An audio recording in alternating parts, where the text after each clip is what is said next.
আবরণটা মানে মাথাটা বিশাল অনেক বড়, আর সাদা কাপড় দিয়ে মোড়ানো, মাথাটা বড়, আর বিভিন্ন ধরনের লেখা সাদা কাপড়ে মোড়ানো। আমরা যে কাপড় দিয়ে যে পুতুল বানাই বাচ্চারা লাগে, মাথাটা আমাদের কালো, বিভিন্ন রঙের দাগ, পুতুলের মাথার মধ্যে কালো এবং বিভিন্ন রঙের দাগ। হ্যাঁ হ্যাঁ হ্যাঁ, বিভিন্নভাবে সাজানো।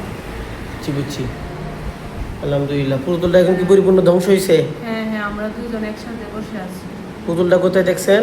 আমাদের বাসায় ঢুকার মসজিদের পাশে এই যে উজুখানাটা আছে ওইখানে আমরা দুজন বসেছিলাম, ওইটার পাশেই মানে মাঝখান বেশি। আচ্ছা, মসজিদের উজুখানা যে বসার যে জায়গাটা, জি এখানে আচ্ছা, দুজন দুই হাতে বসে আসতাম, মাঝখানে ছিল, এখন নাই। আচ্ছা, না এখন তো ধ্বংস হয়ে গেছে। হ্যাঁ হ্যাঁ হ্যাঁ, পুতুল ধ্বংস হয়েছে। কি দেখা যায় এখন? কালো কালো। আচ্ছা, কালো কালো ছাই দেখা যাচ্ছে।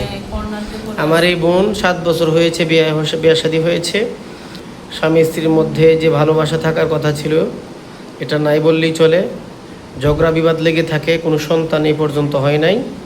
আমার এই বোনের অন্তর্যোগ খুলে তার রুকিয়া শুরু করেছি। তার দৃষ্টিতে যে সমস্যাটা ভাসছে এটা হলো স্বামী স্ত্রীর মাঝে জাদু করা হয়েছে, ব্ল্যাক ম্যাজিক করা হয়েছে পুতুলের মাধ্যমে।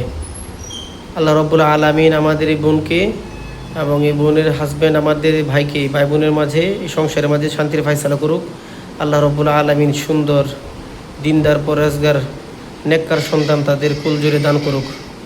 আমরা দোয়া করব যারা এই সমস্ত মানুষের ক্ষতি করে আল্লাহ রাব্বুল আলামিন যেন তাদেরকে হেদায়েত দান করে। আল্লাহুম্মা আমিন।